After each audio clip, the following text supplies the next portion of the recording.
Hello friends, आपका स्वागत है मेरे YouTube channel DC online biology में।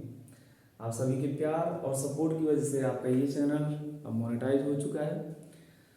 और जो वीडियोज हमारे इरेगुलर हुआ करते थे, रेगुलर आपको नहीं मिल पा रहे थे, अब हमारी पूरी कोशिश होगी कि आपको डेली एक वीडियो इसी समय पर उपलब्ध कराया जाए, ताकि आपको बिना देरी वीडियो मिलता रहे और आप अपने टॉपिक को और क्लियर कर सकें।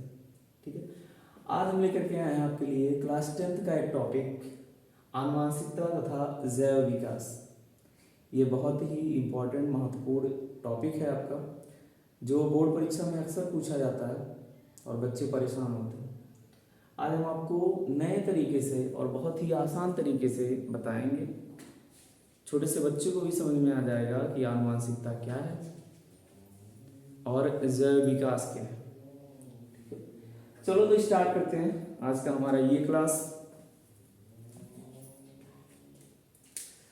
तो इसमें हम पहला ले लेते हैं, पहले पॉइंट को ले लेते हैं। एक्चुअली इसके तहत इसकी समरी पहले बनानी होती है कि इस चैप्टर के अंदर क्या क्या चीज़ें हैं। पहले हम उन सभी टॉपिक को हल्के में देख लें, क्योंकि ये दो दो नंबर में पूछे जाने वाले सवाल हैं। इसको पहले हम लोग निपटाएंगे, फिर उसके बाद हम आ जाएंगे जो इसके बड़े बड़े टॉपिक्स हैं, जो कि अक्सर 4 नंबर में या 5 नंबर में आपसे पूछे जाते हैं। जैसे मेंडल का योगदान क्या है, मेंडल के प्रयोग क्या थे, या मेंडल की जीवनी, मेंडल साहब कौन थे, इसके बारे में पूछा जाता है। लेकिन अभी फिलहाल के लिए हम लोग इसके टर्मोलॉजी को, इसमें जो शब्द इस्तेमाल किए जाते हैं, शब्दावली जो इस्तेमाल किया जाता है, उसके बारे में पहले पढ़ लेते हैं। ठीक है, फिर लास्ट में हम लोग देखेंगे जैव विकास क्या है। इसका आपको सीरीज में वीडियो मिलते रहेंगे। ठीक है, वीडियो को अंत तक देखिएगा। उम्मीद है कि इसके बाद आपको कोई वीडियो देखने की आवश्यकता नहीं पड़ेगी। चलो तो स्टार्ट करते हैं, पहले पॉइंट को ले लेते हैं। ठीक है, पहला है आनुवांशिक लक्षण। अब सवाल कैसे बनते हैं, पूछ लिया जाता है कि आनुवांशिक लक्षणों को समझाइए 2 नंबर में। ठीक है, तो ऐसे में आप क्या बोलेंगे, कैसे समझेंगे, पहले खुद आप समझ लेंगे तो फिर लिखने में कोई प्रॉब्लम नहीं होगी। देखिए, आनुवांशिक लक्षण ऐसे लक्षण होते हैं जो माता पिता से उनकी संतानों में आते हैं।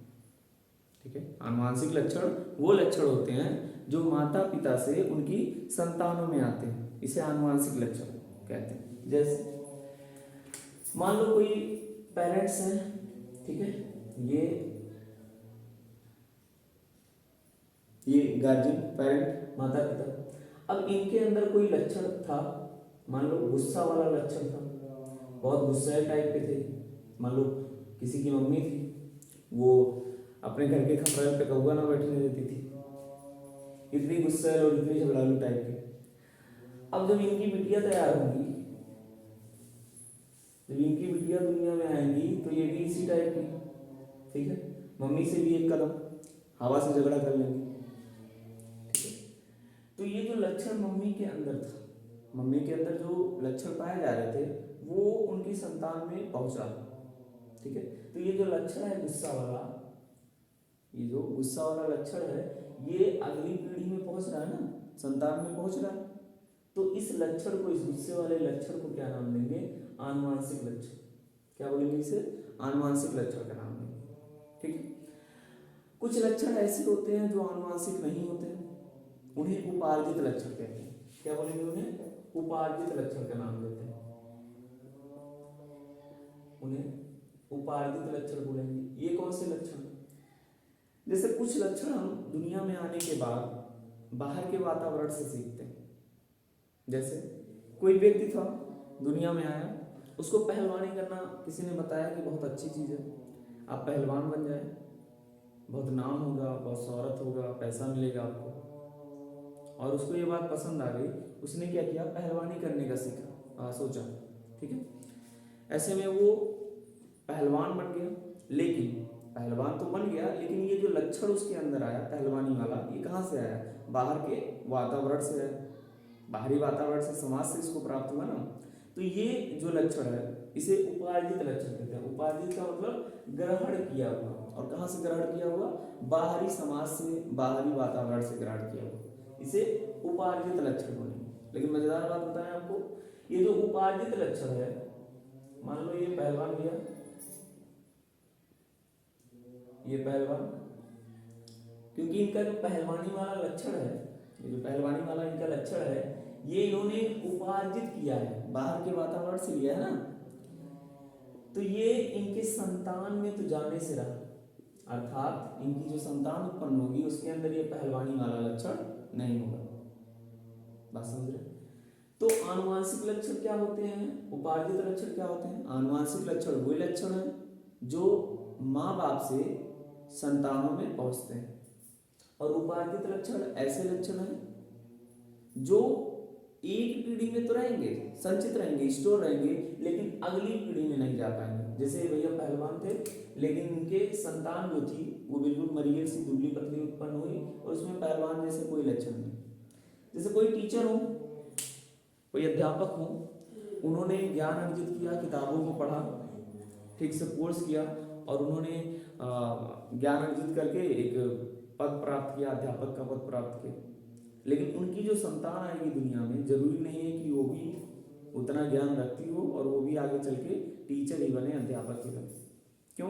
क्योंकि ये जो अध्यापक वाला लक्षण उनके अंदर आया है, ये कहाँ से मिला उनको? समाज से मिला, बाहरी समाज से मिला। तो ये कैसा लक्षण था? उपार्जित लक्षण था, और ये लक्षण अगली पीढ़ी में ट्रांसमिट नहीं होता। उम्मीद है आपको समझ में आ गया होगा आनुवांशिक लक्षण क्या है। ठीक है, अब ये बताने के लिए आ जाएगा 2 नंबर में, तो आप बड़े आराम से इसको लिख सकते हैं। अब आगे बढ़ते हैं, सेकंड पॉइंट को ले लेते हैं, आनुवांशिक पदार्थ। अब आपको ये बात तो समझ में आ गई है कि आनुवांशिक का मतलब एक पीढ़ी से दूसरी पीढ़ी में जाने वाली बात हो रही है। ठीक है, तो आनुवांशिक पदार्थ क्या होता है? वे पदार्थ जिनकी सहायता से या जिनके द्वारा, वे पदार्थ जिनकी सहायता से या जिनके द्वारा आनुवांशिक लक्षण एक पीढ़ी से अगली पीढ़ी में जाते हैं। क्या सुना आपने? वे पदार्थ जो आनुवांशिक लक्षणों को एक पीढ़ी से अगली पीढ़ी में ले जाते हैं, उसे क्या कहते हैं? आनुवांशिक पदार्थ। तो ये आप किसी जीव के बारे में बात करेंगे, मान लो कोई जीव था, तो उनके शरीर के प्रत्येक कोशिका में, अगर इनके शरीर की कोशिका को हम निकालें तो देखेंगे इस कोशिका के अंदर केंद्रक पाया जाएगा, और इस केंद्रक के अंदर डीएनए होता है। डीएनए होता है, डीऑक्सीराइबो न्यूक्लिक एसिड होता है, और यही डीएनए ही होता है आनुवांशिक पदार्थ, जो सूचनाओं को अपने अंदर संचित करता है। जो सूचनाओं को क्या करेगा? अपने अंदर संचित करेगा, इकट्ठा करेगा, लक्षणों को अपने अंदर धारण करेगा, और अगले पीढ़ी में ट्रांसफर करेगा, अगले पीढ़ी में पहुंचाएगा। ठीक है, तो आनुवांशिक पदार्थ क्या है? आनुवांशिक पदार्थ वो पदार्थ है जो आनुवांशिक लक्षणों को एक पीढ़ी से अगली पीढ़ी में ले जाता है, पहुंचाता है। ठीक है, और आनुवांशिक पदार्थ क्या होते हैं? ज्यादातर जो उच्च कोटि के जीव होते हैं उसमें डीएनए होता है।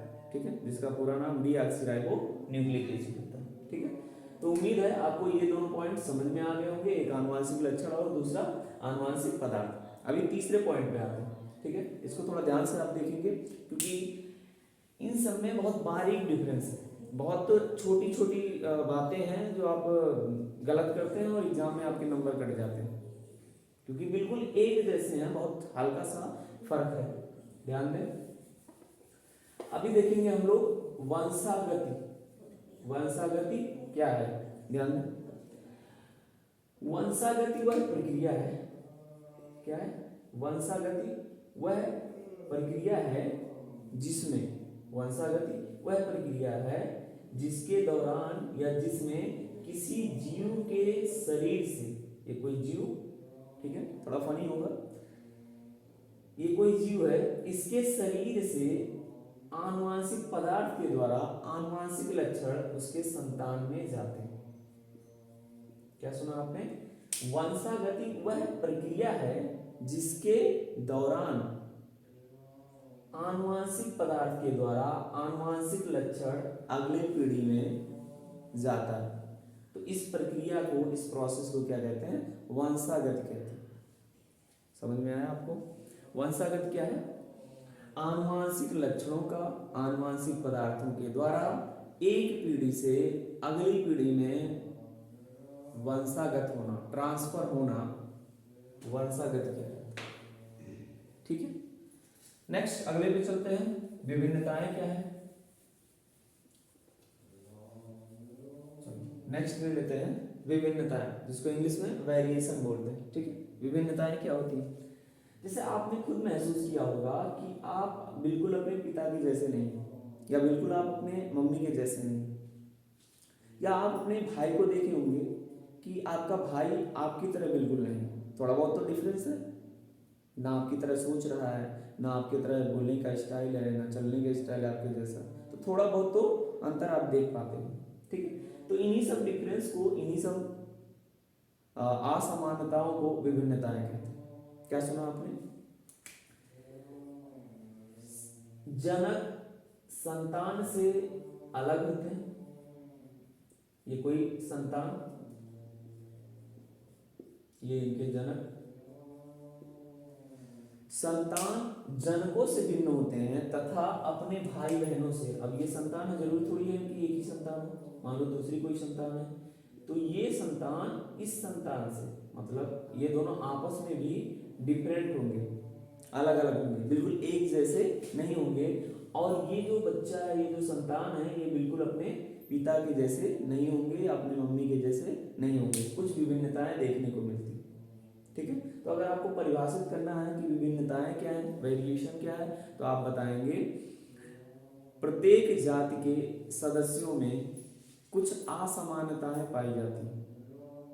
प्रत्येक जाति के सदस्यों में कुछ असमानताएं पाई जाती हैं, इन्हीं असमानताओं को विभिन्नताएं कहते हैं या वेरिएशन कहते हैं, जिसे आप बड़े आसानी से संतान और बाप में कंपेयर करके, पिता में कंपेयर करके देख सकते हैं, या एक संतान को दूसरी संतान से कंपेयर करके देख सकते हैं कि इनके बीच में विभिन्नताएं देखी जा रही हैं, पाई जा रही हैं, ठीक है। तो विभिन्नताएं भी आप बता सकते हैं, लिख सकते हैं एग्जाम में।